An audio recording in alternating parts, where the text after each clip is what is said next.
Hi, this song is called Pananalig Ko, and the original composition of Miss Angelica Dorley. Hope you like it out.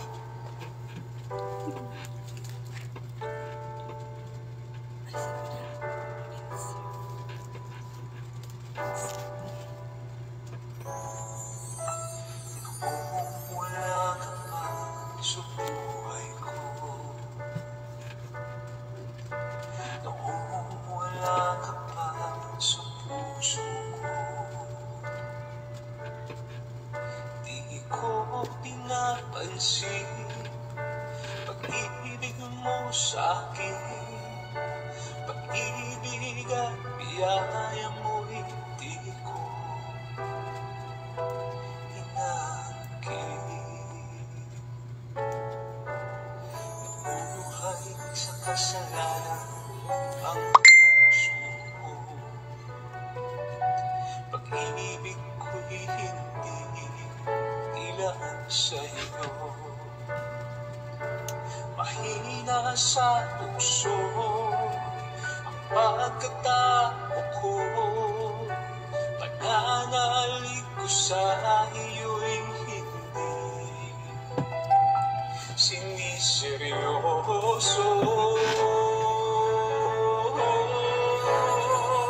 Ngunit ngayon'y nagbago na ang pagkatao ko, mula nang makilala ka, Jesus. Pananalig ko'y tumibay, buong tiwala ay binigay sa'yo lamang, Jesus. Pananalig ko.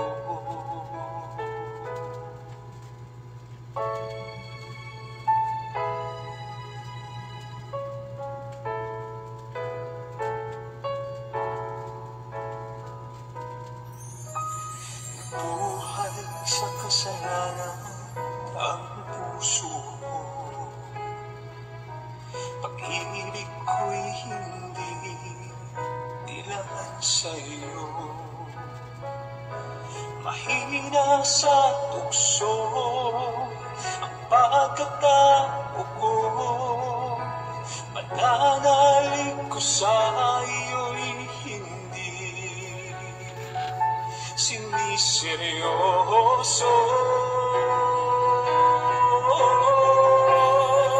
Ngunit ngayon'y nagbago na ang pagkatao ko, mula nang makilala ka, Jesus.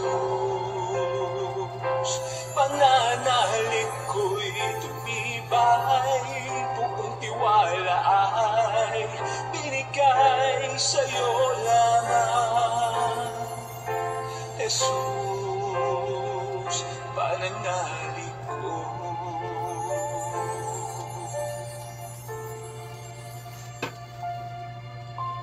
Sa'yo lamang, Jesus.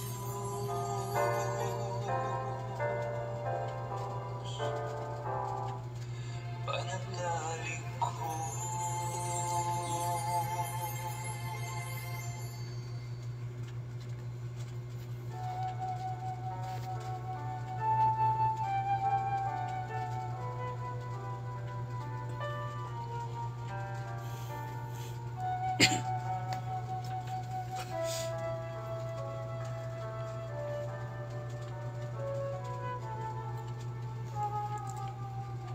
Sa ngalan ng Ama at ng Anak at ng Espiritu Santo. Amen. Buong puso ka naming pinupuri, Amang Diyos na makapangyarihan sa lahat. Muli maraming salamat sa oras na ito ay binibigay mong pagkakataon upang ang aming puso'y mabinhian mo ng iyong mabuting balita. Ang iyong mabuting balita ang pinakamahalagang biyaya na ipinagkakaloob mo po sa bawat araw. Ngunit bago kami magpatuloy na makarinig ng iyong mensahe, Panginoon, lumalapit po kami sa iyo upang magpalinis, humingi ng kapatawaran. Sapagkat nananalig tayo na ang presensya ng Diyos, ng Banal na Espiritu, ay naririto ngayon sa Facebook Live na ito. Muli, Ama, ang iyong bang lingkod ay lalapit na may kababaang loob. Humihingi po ako ng kapatawaran sa aking mga pagkukulang, kasalanan. Kasama po si Brother George Berseve. Kami po yung mga abang lingkod. Hinihiling namin na ipagkaloob po sa amin ng wisdom, kamukha ng ibinigay mo po kay King Solomon. Ang kababaan ng loob, kamukha ng ipinagkaloob mo sa Panginoong Jesus. Gamitin mo lamang kami instrumento, Panginoon, daluyan ng iyong mabuting balita. Hindi ang kalooban namin, kundi ang kalooban mo ang makapangyarihan, Lord. Na yung prophetic voice mo, idaan mo lamang sa aming tinig, sapagkat kahit kami ang gagamitin mo, nakikinig kami sa iyong mensahe, Panginoon. Kayo din, Lord, dinadalangin ko ang makakarinig ng Sunday Gospel.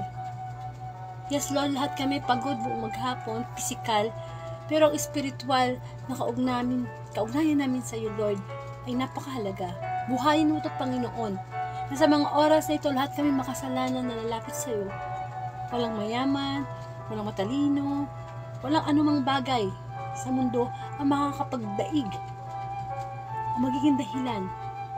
Parang hindi ka namin tanggapin sa mga oras na ito ang iyong mabuting balita. Ang araw na ito ay para sa iyo, Panginoon.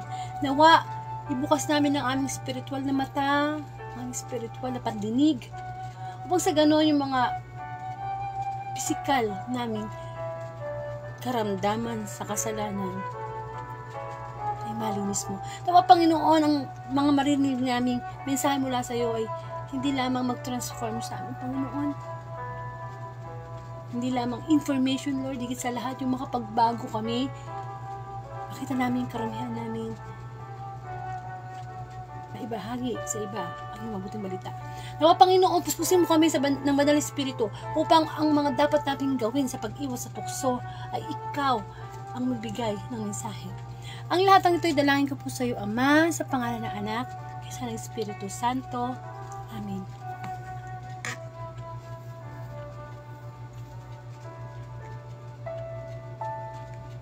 Bigyan po natin ng parangal ang mabuting balita. Hallelujah, hallelujah. Pinupuri ka namin, Diyos amang makapangyarihan sa lahat. Hallelujah, hallelujah.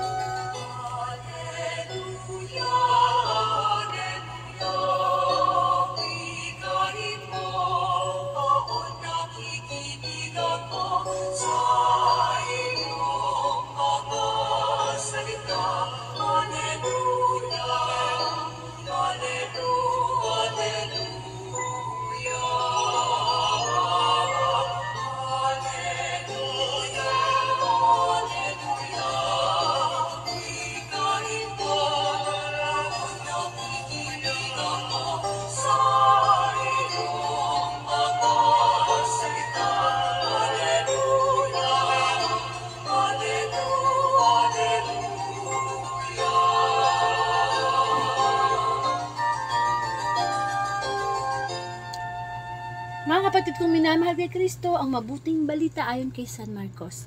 Papuri sa iyo, Panginoon. Ang pagtukso kay Jesus. Pagkatapos noon, agad siyang pinapunta ng Espiritu sa ilang. Nanatili siya roon ng 40 araw na tinutukso ni Satanas. Maiilap na hayop ang naroon, ngunit si Jesus ay pinagluhuran ng mga anghel.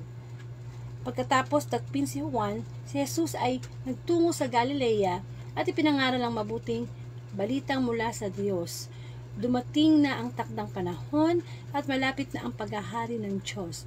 Pagsisihan ninyo talikdan ang inyong mga kasalanan at maniwala kayo sa mabuting balita. Ang mabuting balita ng ating kaligtasan, pinupuri ka namin, Panginoong Heso Kristo.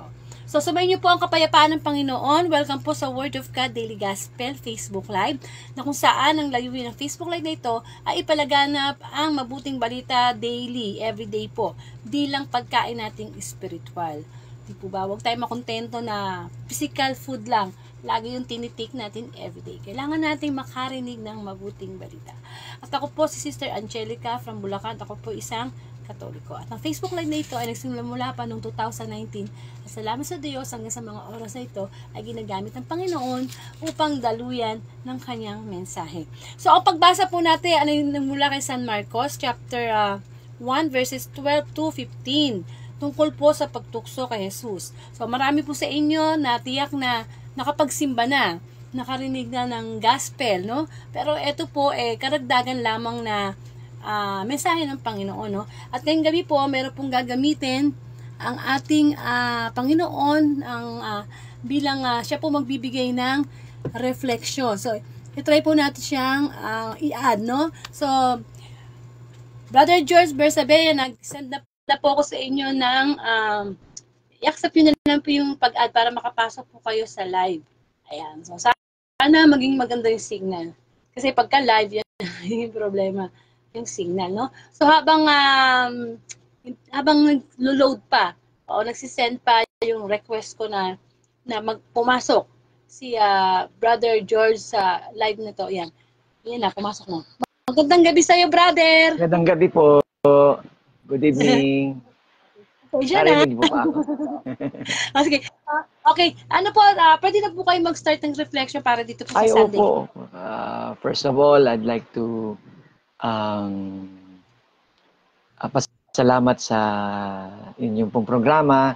At the same time, I'd like to welcome everyone here in Facebook Live.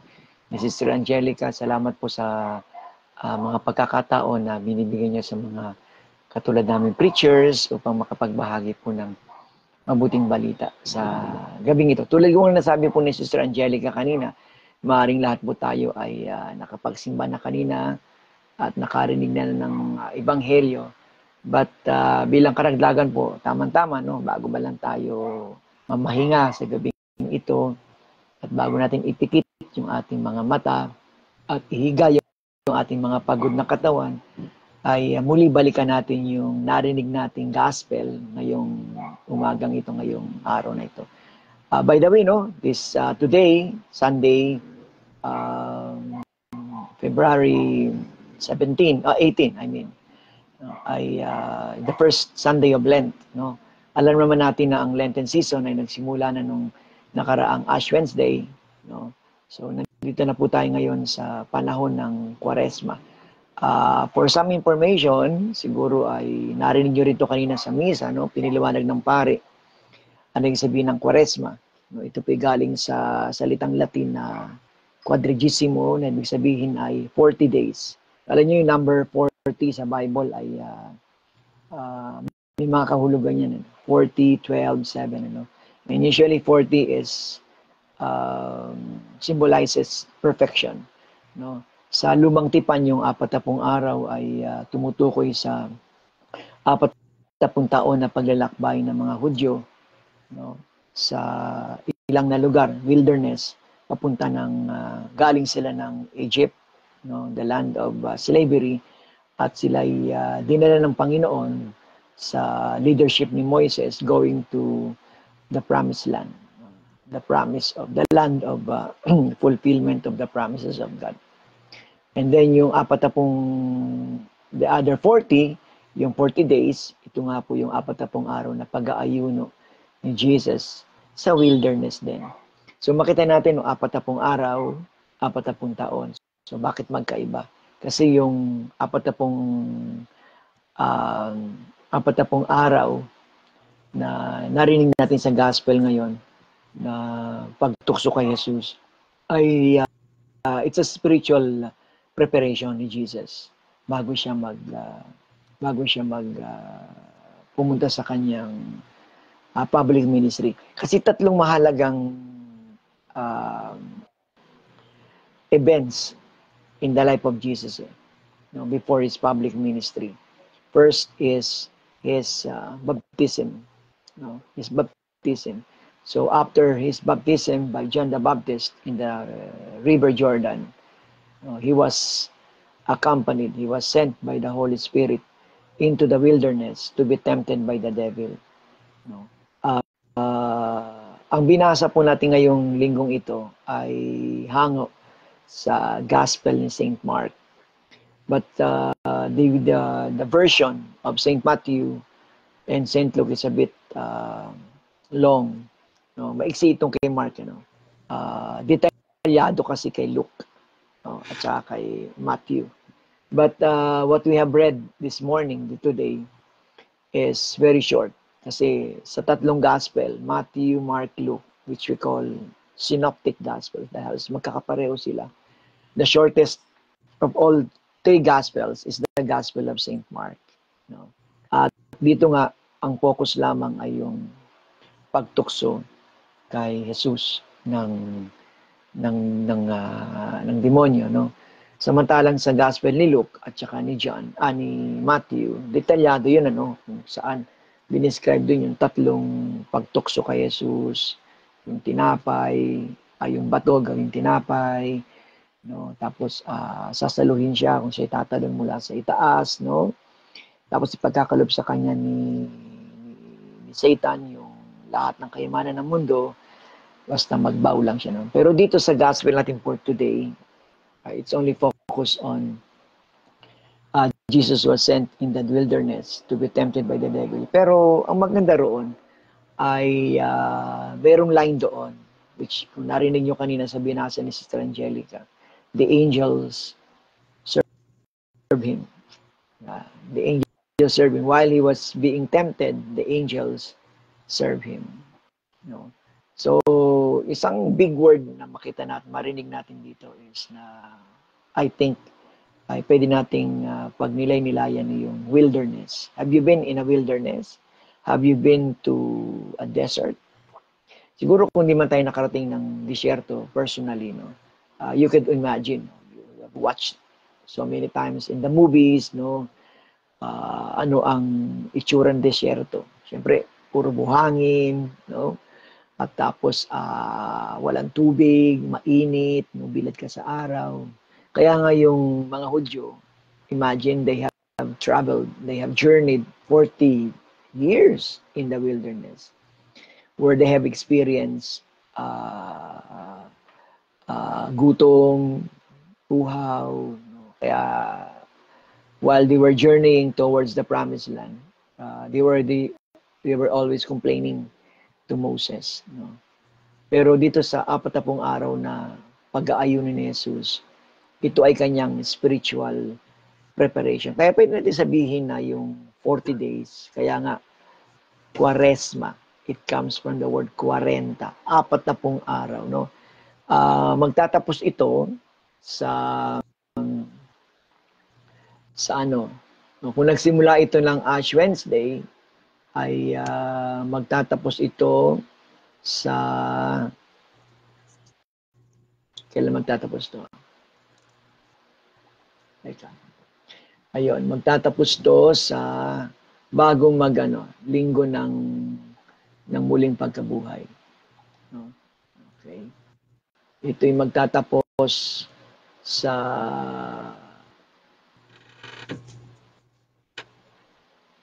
sundown on Holy Thursday. No? Kasi yung Thursday, Friday, Saturday, 3 duum na to, no? Prior to the Easter Sunday. So, kung bibisitahin nyo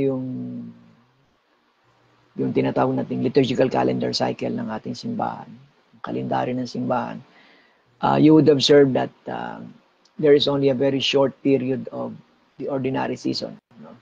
And then we come now into the season of Lent, which is a bit around 5 or 6 Sundays. No? Yung pinakahuling linggo ay tinatawag nating mga mahal na araw o Holy Week. No? Okay. Which will start on Linggo ng Palaspas, no? And then followed by Holy Monday, Tuesday, Wednesday, Thursday, no? Monday, Thursday, Good Friday, Black Saturday, and then Easter Sunday. No? So, kung di kayo familiar doon sa liturgical calendar cycle. But anyway, balikan natin yung big word dun sa gospel, wilderness, ilang na lugar. No? At sabi dun sa gospel kanina, sa ilang na lugar na yon ay namamahay ang mga mababangis na hayop. No? So hindi mo alam yung danger kung saan, kung ikaw ay nasa ilang na lugar. Hindi mo alam yung possible na pwedeng mangyari sa'yo. Pwedeng may kasama ka doon hindi mo alam ng mga nilalang. No? Animals, maaaring wild animals, no? Snakes. Diba? But in biblical times, ay some spirits roaming around the wilderness. No? At dito nga nakita natin na he was tempted by the devil, by Satan. Although, sabi ko nga kanina, sa Gospel ni St. Mark, hindi dinitalye yung story, yung event ng pagtukso kay Jesus. But definitely, sinabi doon na he was tempted by the devil. Pero maganda doon na dapat mangibabaw sa ating reflection ay, while he was being tempted by the devil, the angels served him. So in application sa buhay natin, my dear brothers and sisters, no, makita natin na even if we are in the midst, even if we are in the midst of temptation, even if we are in the midst of difficulties, problems, tribulations, the help of God is there. The hand of the Lord is upon us. Yun ang mahalaga doon. Ano? So, si Jesus, ipinakita lamang niya. No, by the way, let me tell you na during that time when Jesus was tempted, he was in the form of man. Although he was the Son of God. No, tao siya noong time na yun. Tulad natin na naharap sa mga tukso. Pero makita natin doon yung determination ni Jesus, yung kanyang katatagan against the temptations. No? And kung pupuntahan niyo yung gospel ni Matthew tsaka ni Luke, ay hindi niya binigyan ng pagkakataon na mamayani yung power ni Satan over him.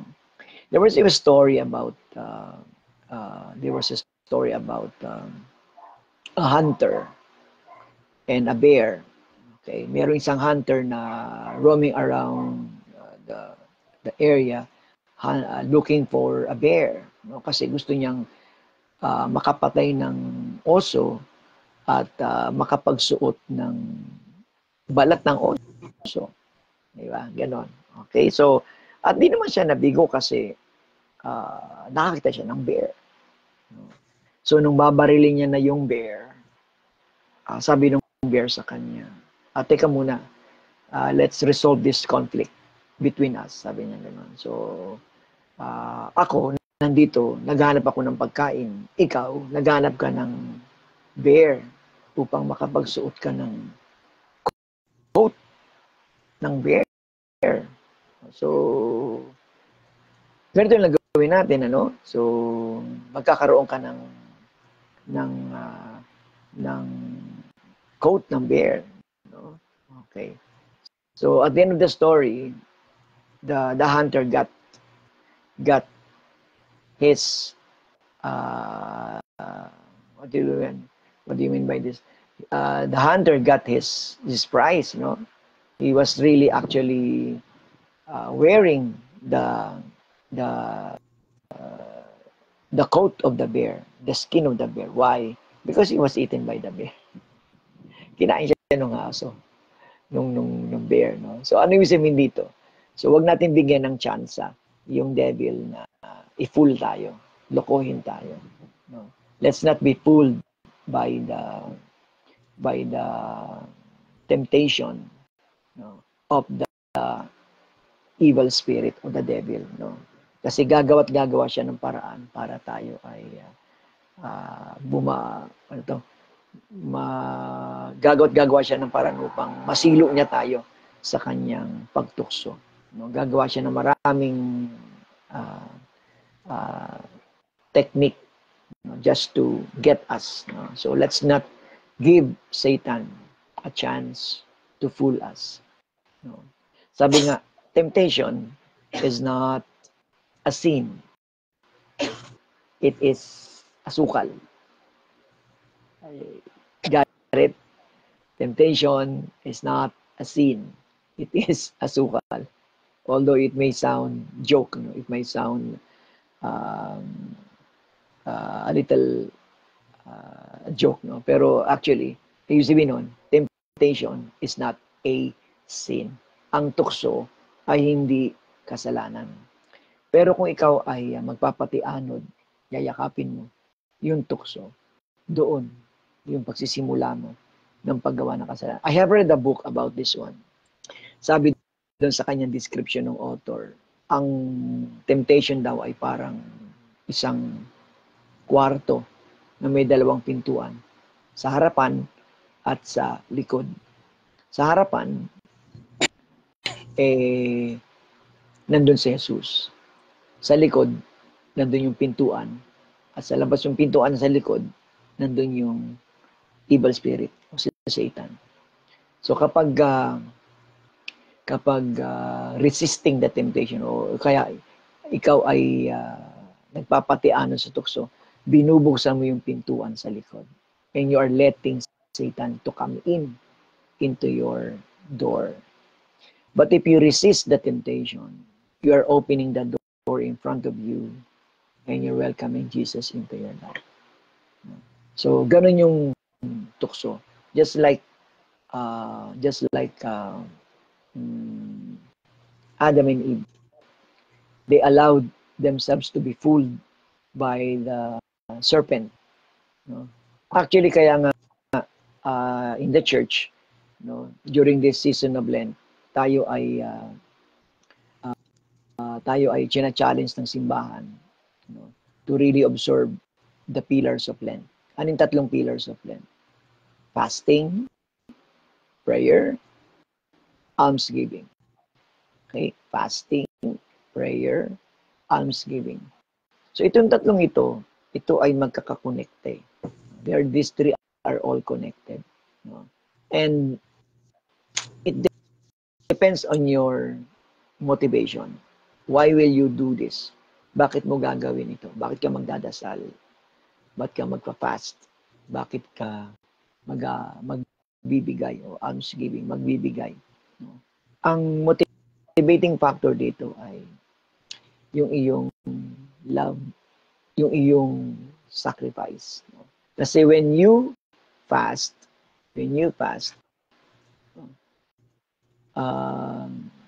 it's more of self-discipline, okay, and penance. No? Fasting is actually a means of saving resources for you to be able to give alms to the poor. No? Yung fasting. Kaya konektado yon dun sa pagbibigay mo ng tulong sa ibang tao. Magtitiis kang magbawas ng pagkain para yung bibilin mo ng pagkain, masave mo yon for other people. Kasi nga, when you pray, it is an expression of your love for God. When you fast, it is an expression of your love for yourself. When you give, it is an expression of your love for other people. You see, konektado siya. It's like a triangle. No? It's like a triangle. And the very center of the triangle is love and sacrifice. So, bakit ka magdadasal during Lenten season? Bakit ka magdadasal during Lenten season? Kasi nga, yun ay pag-express mo, pagpapahayag mo ng pag-ibig mo sa Diyos. Ba't ka mag-fast and abstinence? Kasi yun ang pagpapahayag mo ng pag-ibig mo sa iyong sarili. Fasting is not only a form of dieting. Hindi ka magpapas kasi gusto mong mag-diet. Hindi. Pag sabing fasting, it's really a self-discipline. Discipline mo sa sarili mo. Hindi mo kakainin yung mga bagay na nakapagpapasaya sa'yo lagi. No?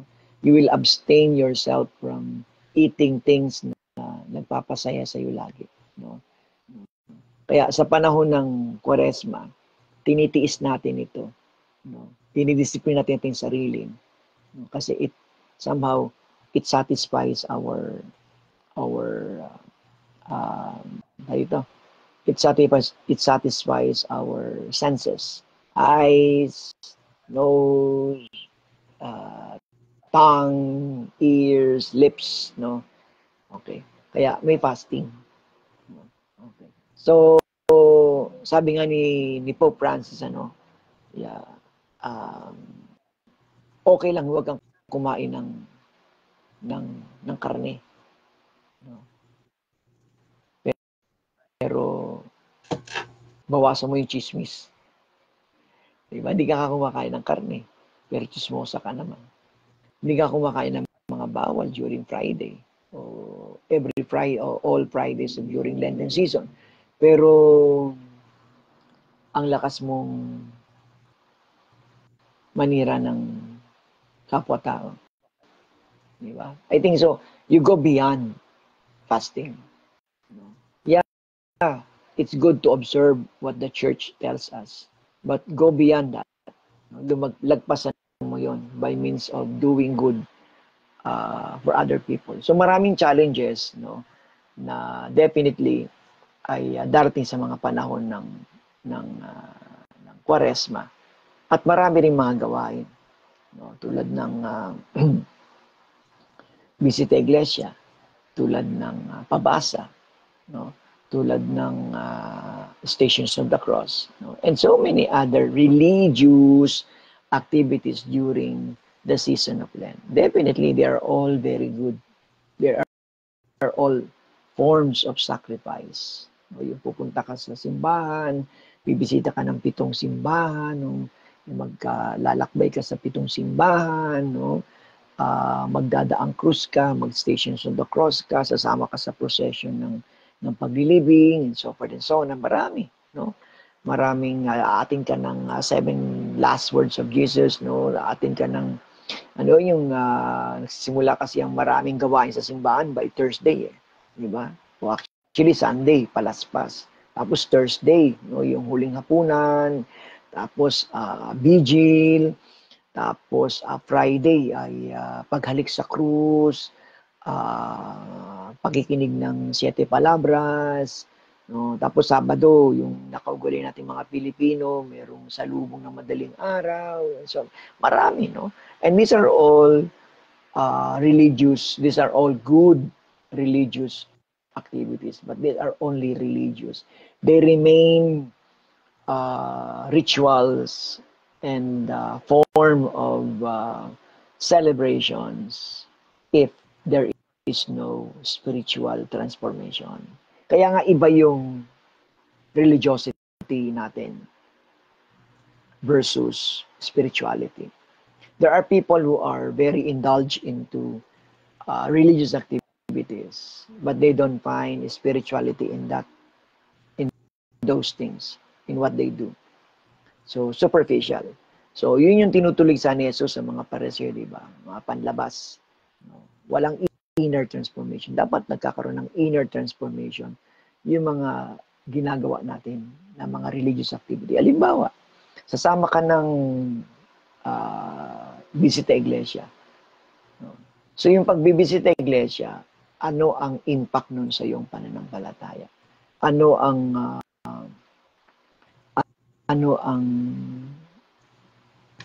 magiging resulta nun sa pagbabago sa iyong ugali? Nakumpleto mo nga yung 7 simbahan. Pero pag uwi mo naman, dami mong reklamo. No? Sumama ka nga sa pabasa o nagpabasa ka. No? Pero kain ka naman ng kain. No? Kaya nga may joke ng di ba? Ano yung joke na yun? Konti basa, dami kain. Dami kain, konti basa. Di ba sa pabasa may pakain? So, nasan yung fasting mo doon? Nasan yung sakripisyo mo? So, it's a question really of motivation. Anong motivation mo sa observing these religious activities? So, make it extra extra, ano to, ordinary encounters and experience with the Lord. This might be ordinary religious activities, but make them extraordinary experience.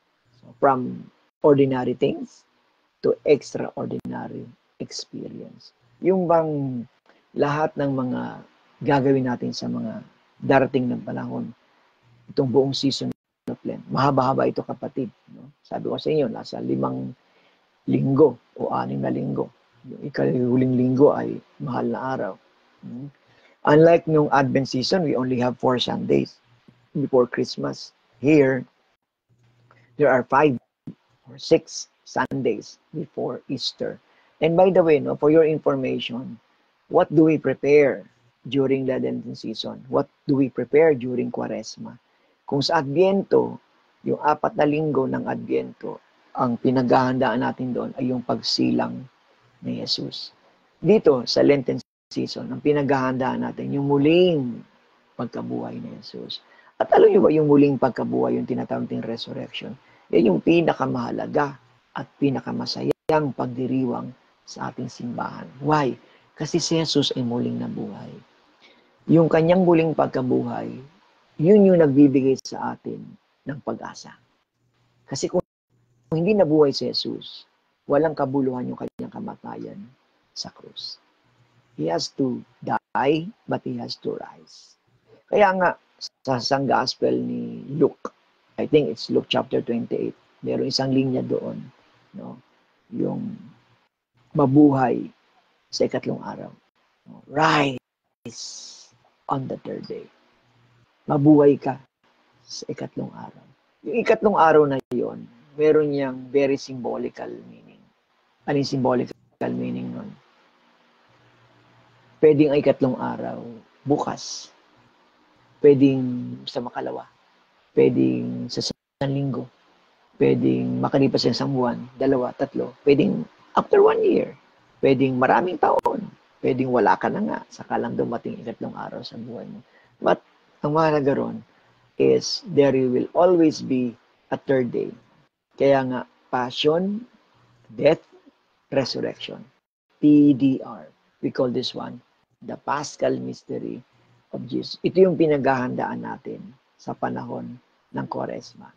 At ngayong unang linggo nga ng Quaresma, sa paghahanda natin sa muling pagkabuhay ng Panginoon, ay napaglabanan ni Jesus ang tukso. Kasi the hand of the Lord is upon him by the help of the angels.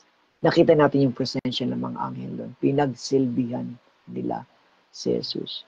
So, sa buhay natin, hindi tayo dapat matakot na tayo ay malubog sa tukso.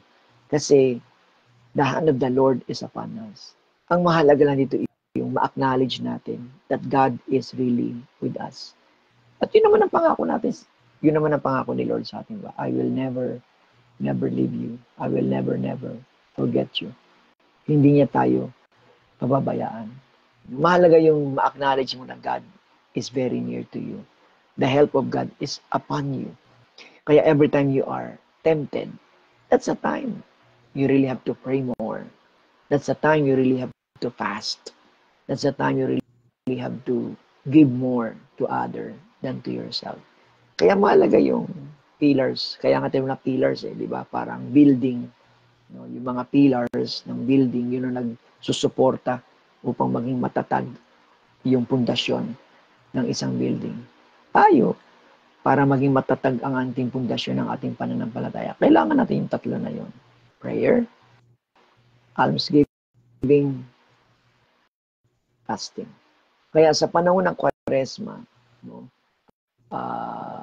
naging matagumpay si Jesus laban sa pagtukso ng demonyo dahil sa kanyang malalim na pananalangin. Kasi yung pananalangin, yung prayer, it's your powerhouse mo yan eh. It's your connection with God. No? kapag ang isang tao hindi nagdadasal, wala siyang connection sa Panginoon. Humihina siya. No? Humihina siya. Kaya, prayer results really into an active faith. Kapag ikaw ay mapanalangin na tao, no? Na-acknowledge mo yung presensya ng Panginoon sa yung pang-araw-araw na buhay. Kaya nakakaiwas ka sa mga tukso na paglalabanan mo yung mga tukso. At the same time, nagiging matatag ka sa mga pagsubok ng buhay. Kasi nga, you pray, meron kang kapit sa Panginoon. So, yung panalangin mo at saka yung pag-aayuno mo o fasting and abstinence, no? Ito ay nagkakaroon ng konkretong resulta, manifestations sa pagkilos mo at paglalaan mo ng panahon sa pagtulong sa ibang tao. Yun yung tinatawag nating alms giving. Pero lahat ng ito, prayer, fasting, abstinence, and alms giving, ang motivating factor nito is no other than love, pag-ibig, at sakripisyo. Si Jesus, ginawa niya yun dahil because of His love to His Father. Nagawa niya mapagtagumpayan ng kanyang tukso because of His love to His Father. So, ito yung challenge ng gospel sa atin. No? Na sa gitna ng maraming mga tukso, pagsubok, kahirapan, the hand of the Lord is always there. We just have to acknowledge, we just have to accept that really God is always with us.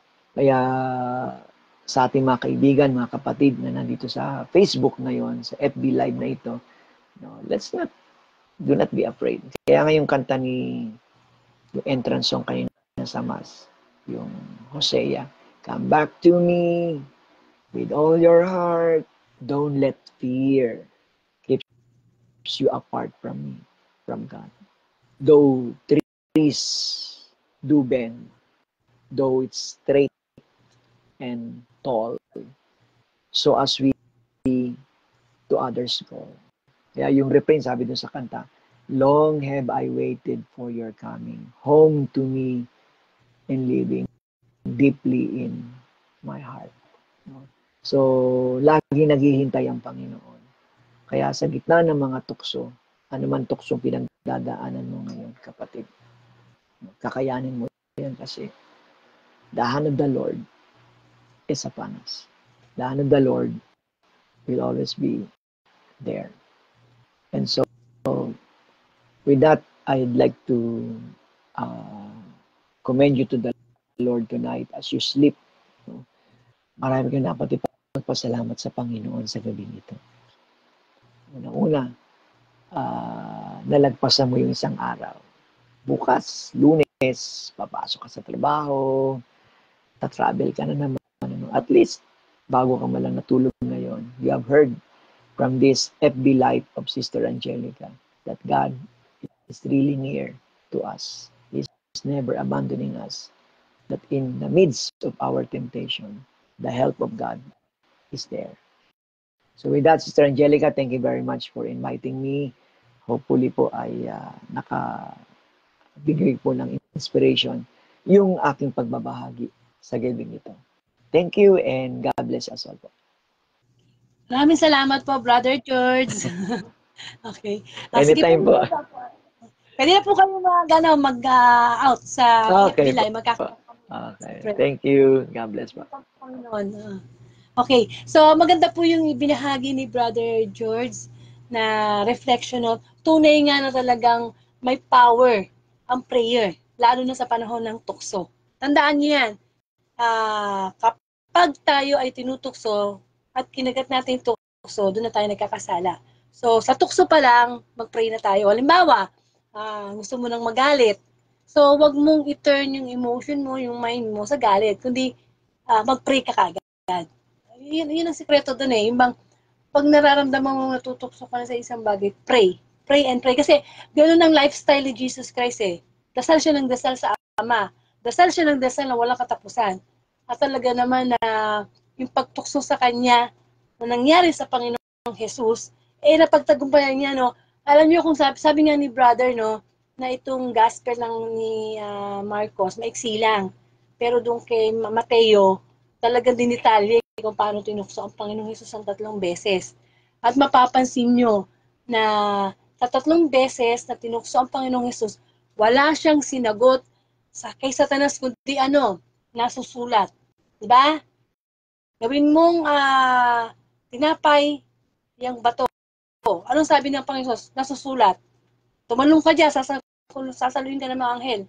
Anong sabi ng Panginoon? Nasusulat. Tapos ibibigay ko sa iyo lahat na nakikita mo kayamanan sa mundo. Anong sagot ng Panginoon? Nasusulat. Ano ibig sabihin nun?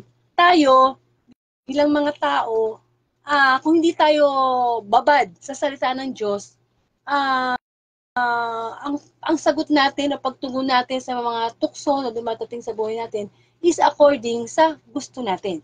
Sa gusto natin. Kasi meron tayong free will. Di po ba? Pero, ang Panginoong Jesus lagi niya sinasabi, hindi lang sa tinapay na bubuhay ang tao, kundi sa bawat salitang namumutawi sa Diyos. Di ba? Ganun eh. Ganun ang pagharap natin. Tsaka ang maganda sa Panginoong Jesus, lagi niyang sinusunod yung kalooban ng Panginoon.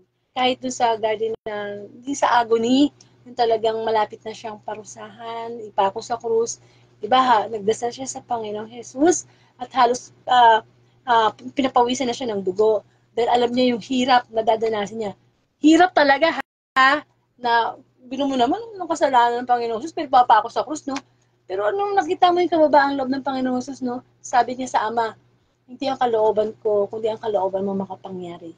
Kaya tama yung sinasabi ni brother na yun nga sa mga nangyari na, di ba, katatapos lang natin yung pag-alala sa pagsilang ng Panginoong Jesus, itong resurrection talaga ang nagpapatunay na nagtagumpay na ang Panginoong Jesus. Ayun. Nagtagumpay na ang Panginoong Jesus. Kaya yung mga tukso na lumalapit sa atin, kaya na nating pagtagumpayan yun. Kasi kung totoo siya, kung isipin natin, no, talo na eh. Talo na yung demonyo eh. Talo na siya talaga eh.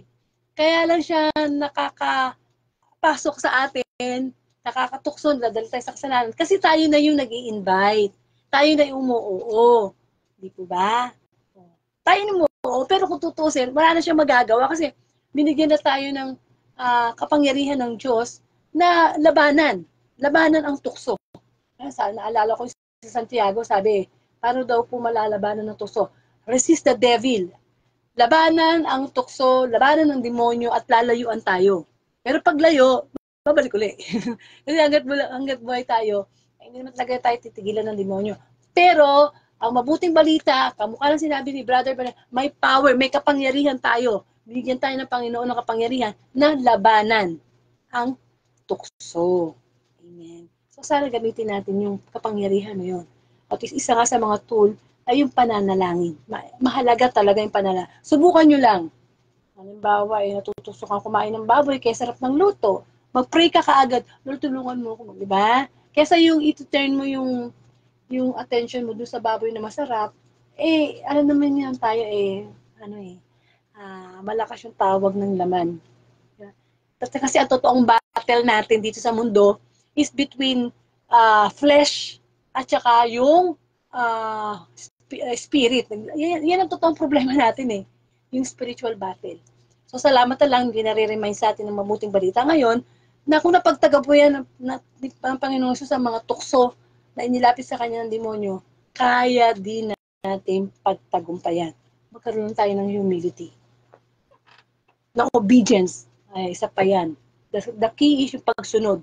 Yung laging hinihain ng Satanas ng tukso, itanong natin, Lord, gusto mo ba to? Will mo ba to?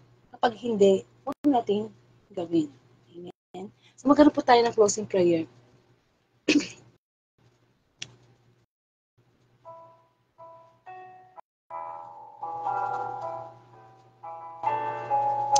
Puring ka mang Diyos na makapangyarihan sa lahat. Muli, maraming salamat. Muling ipinaalala mo sa amin na mga tukso na dumadating sa aming buhay na magdadala sa amin sa kasalanan ay may kapangyarihan kaming labanan. Panginoon, you are a victorious God. Napagtagumpayan mo ng lahat. Kaya walang bagay na hindi namin mapagtatagumpayan hanggat kami ay nakikiisa sa'yo, sumusunod sa'yo, Panginoon. Patid mo ang mga tukso na paulit-ulit na dumadating po sa aming buhay. Lord, tulungan mo po kami. Hindi namin kayang ang mga pagsubok na ito, mga tukso na ito, kung hindi namin isusuko ang aming mga kahinaan sa iyo, Panginoon. You can do all things through Christ who strengthens us, Panginoon. Tulungan mo kami na sa bang oras na ito, magbigay ka ng kagalingang spiritual sa bawat isa, sapagkat ikaw higit na nakababatid na aming mga kahinaan. Lord, ibuhos mo sa amin ang kagalingan sa aming mga kasalanan. Kapag sa ganun, Panginoon, patuloy kaming mabuhay ayon sa iyong kalooban. Ama namin, sumasalangit ka, sambahin ng ngalan mo sa aming kaharian mo. Sundin ang loob mo dito sa lupa para na sa langit. Bigyan mo kami ng aming kakanin sa araw-araw at patawarin mo kami sa aming mga sala para na pagpapatawad namin sa nagkakasala sa amin. Huwag mo po kami pahinto-tukso at hinadya mo po kami sa lahat ng masama. Sa ngalan ng Ama, sa Anak, ng Espiritu Santo. Amen. Amen. So marami pong salamat. Kung hindi po na-umpisahan ang Sunday Gospel, pwede po kong bumalik sa Facebook account ko, Angelica Dorde, o sa YouTube. Kung gusto niyo mapanood yung 2019 hanggang ngayon, sa YouTube po, Angelica Dorde. Pa-subscribe lang po. And of course, kung loloobin po ng Diyos ay pagkaloob, gisingin tayo bukas. February 19, Monday Gospel. Ang pagbasa po ay manggagaling kay San Mateo, chapter 25, verses 31 to 46. Tungkol naman po ito sa ang paghuhukom. Diba? Paghukom. Ayan, paghuhukom. Alam niyo itong mga gospel na ito, mahalaga po kasi sa buhay natin eh. Ito po yung nagpapaalala sa atin na alam mo yun, kailangan siya eh. Kasi everyday tayo nagkakasala. So kumbaga sa sakit, meron tayong maintenance. O ito yung maintenance sa ating spirito. Pinapaalahanan tayo ng ating Ama sa Langit. Kaya may everyday gospel. Sana isama po natin yan sa ating schedule na bago matapos ang bawat araw, busog ng ating espiritu sa mabuting balita. Amen. So, asan mo yan? So, yung mga ibang guest preacher pa po sa February, susunod, February 21, Brother Danny De Gollado. February 25, Brother Rolando. Ayan. Iba, hindi pa sumasagot. Busy pa sila. Di po ba? Okay. Pag wala naman po tayong guest preacher, ang inyong abang lingkod, ang ginagamit ng Panginoon para magbigay ng reflection.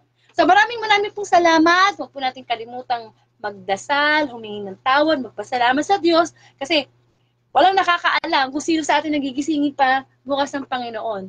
Pero sana, pag nagising naman tayo sa panibagong araw, February 19, 2024, una natin gagawin magpasalamat sa Panginoon.